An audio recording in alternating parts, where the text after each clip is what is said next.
इनके तमाम मंत्रियों की लिस्ट आई है। खुल के अब नियम बन गया है, जिसके बाप के पास जेब में पैसा है कि नौकरी उसी को मिलेगी जो चड्डी वाला हो। दिमाग से कोई मतलब नहीं, डिग्री से कोई मतलब नहीं, पढ़ाने की क्षमता से कोई मतलब नहीं, विद्यार्थियों और शिक्षा के प्रति ओरिएंटेशन से कोई मतलब नहीं, बस चड्डी पहनते हो या नहीं, इसी से मतलब है और कुछ नहीं है। कई लोग कहते हैं ये शिक्षा का भगवाकरण कर रहे हैं। मैं कहता हूं ना भाई, भगवाकरण नहीं, ये घटियाकरण कर रहे हैं। थर्ड रेट लोगों को शिक्षा में लाया जा रहा है।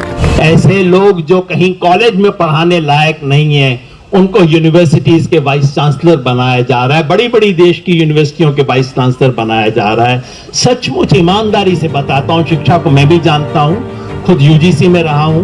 इन लोगों को किसी कॉलेज में अध्यापक होने की नौकरी नहीं मिलनी चाहिए, जिनको देश की बड़ी बड़ी यूनिवर्सिटीज का वाइस चांसलर आज बना के रखा हुआ है।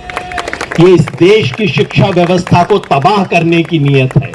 और जब शिक्षा व्यवस्था तबाह होती है तो क्या होता है? दिन रात भारतीयकरण, भारतीय सभ्यता, भारत में ये होगा, भारत का उत्थान। सबके बच्चे विदेश में पढ़ते हैं। क्यों?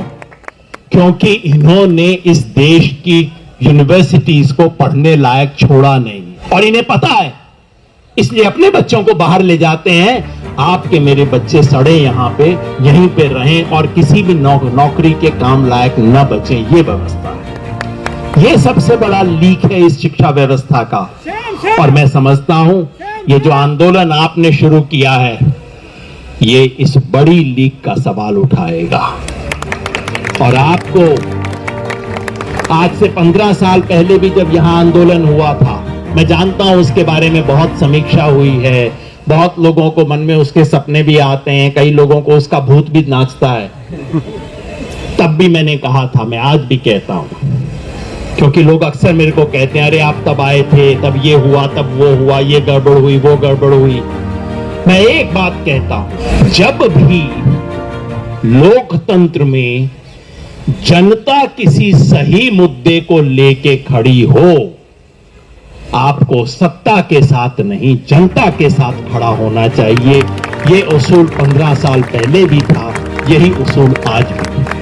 आज इस देश में हर तरह की आवाज को बंद करने की कोशिश हो रही है।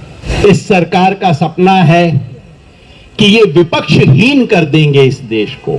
आपके साथ भी यही खेल खेलेंगे। आपके साथ शुरू में नरमी बरती, हो सकता है आपको अच्छा लग गया हो, लेकिन बाहर वालों को बहुत अच्छा लग रहा था कि नहीं नहीं, इनके साथ तो बड़ी नरम है सरकार।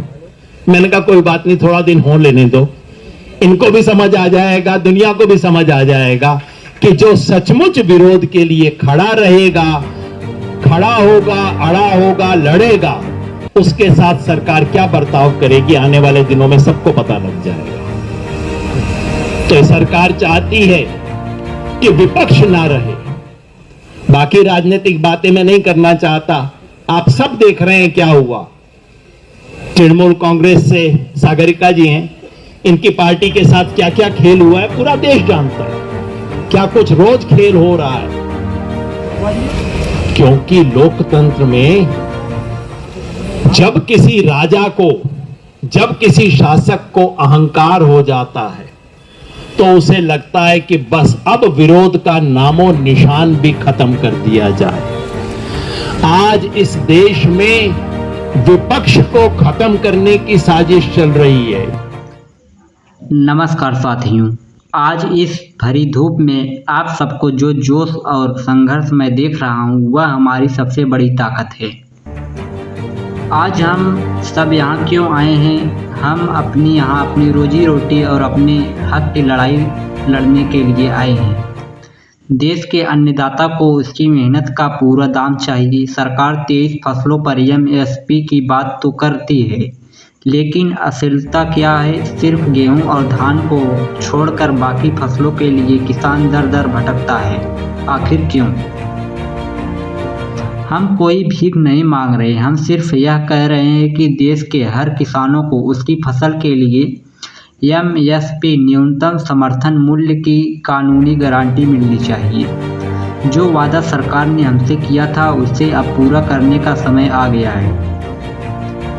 जब बात पूंजीपतियों की होती है तो सरकार झट से करोड़ों अरबों रुपए दे देती है, लेकिन जब बात किसानों की आती है तो सरकार के हाथ पांव फूल जाते हैं। क्या किसान इस देश का नागरिक नहीं है? जात जरूरता की बात की है, हम सब मिलकर अपनी आवाज़ बुलंद करें और सरकार को यह बता दें कि अन्नदाता अब बहकावे में आने वाला नहीं है।